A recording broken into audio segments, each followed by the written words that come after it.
हमारे साथ ध्रुवाक्ष हैं। ये बेल्स पैल्सी, जिसको हम फेशियल पैल्सी कहते हैं, वो केस के रिगार्डिंग आए थे। इन्हें खुद भी नहीं पता चल रहा था कि वो इन्हें कब फील हुआ कि फेस पे कुछ एक्सप्रेशन चेंजेस हो जाते हैं, जिसकी वजह से मसल्स काम नहीं करती हैं हमारी फेस की, तो हमारे फेशियल एक्सप्रेशन थोड़े वीक हो जाते हैं, जो कि विजिबली क्लियर नहीं होते हैं।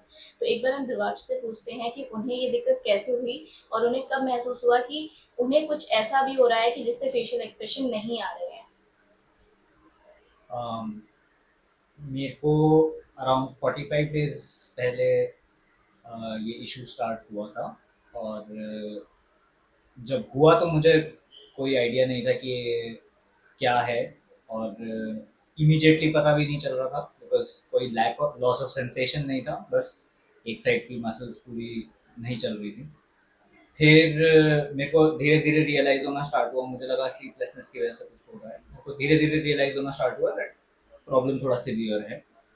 और उसके 1-2 दिन बाद ही फिर मैंने फिजिशियन को दिखाया था, जिन्होंने मुझे बताया कि ये बेल्स पॉल्सी का केस है और क्या क्या करना है। फिर मेरे को मेडिकेशन पे रखा, फिर मैंने न्यूरोलॉजिस्ट को कंसल्ट किया था।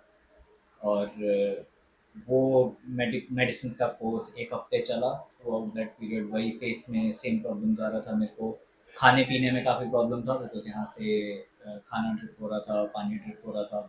बोलने में प्रॉब्लम आ रही थी। एनी एनी लेटर्स जिनमें, एनी वर्ड्स जिनमें बी या पी या जहाँ पे लिप मूवमेंट बहुत एक्सटेंसिव हो, वो मैं नहीं कर पा रहा था। बाद मैंने फिर यहाँ पे थेरेपी का प्रोसेस स्टार्ट किया था। जैसे कि ध्रुवाक्ष ने बताया कि उन्हें पता नहीं चला कि कैसे क्या हुआ है, तो कभी भी आपको भी अगर कुछ भी फेशियल एक्सप्रेशन या कुछ भी ऐसे इश्यूज आते हैं, तो आप उसे इग्नोर ना करके हमेशा थेरेपिस्ट के पास ज़रूर जाएँ। आप मेडिकेशन पे डिपेंड नहीं रह सकते, एक थेरेपी ही है जिससे आपका facial expression with the modalities, with machine सब आ सकता है। थेरेपी का प्रोसेस काफ़ी अच्छा रहा है, क्योंकि अलॉट जो मैं खुद समझ भी नहीं पा रहा था कि एग्जैक्टली इशू क्या थे। एक्सरसाइजेस आप जब आए थे, तब से अभी तक को आपको कितना चेंजमेंट आया फेस पे? काफ़ी काफ़ी, मतलब एक साइड तो मेरे फेस का उस टाइम चल ही नहीं रहा था। एंड ना आँख बंद हो रही थी मेरी। मेरी ड्राइविंग, मोस्ट एक्टिविटीज़ मेरी बंद कर दी गई। फर्स्ट तो वुड बी कि पैनिक मत करो। Obviously it's a difficult situation, और शुरू में जिसको नहीं पता, क्योंकि मुझे तो नाम भी नहीं पता था इलनेस का।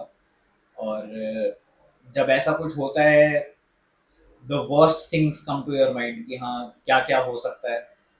एंड उसमें बहुत पैनिक हो जाता है। आई थिंक मेरे साथ भी वही चीज़ हुई कि 1-2 दिन तो मैंने बहुत ज़्यादा पैनिक किया, बिकॉज पॉसिबिलिटीज़ कुछ भी हो सकती थी कि मुझे क्या हुआ है। तो I think first advice would be कि बहुत ज़्यादा पैनिक करने की ज़रूरत नहीं है। और दूसरा है कि अपने रिहेबिलिटेशन रेजिमेन जो है उस पर बहुत फोकस करना है, because more than the medicine, जो आपका रिहेबिलिटेशन रूटीन है, जो आपका थेरेपी रूटीन है, उसको बहुत रिलीजियसली फॉलो करना पड़ेगा।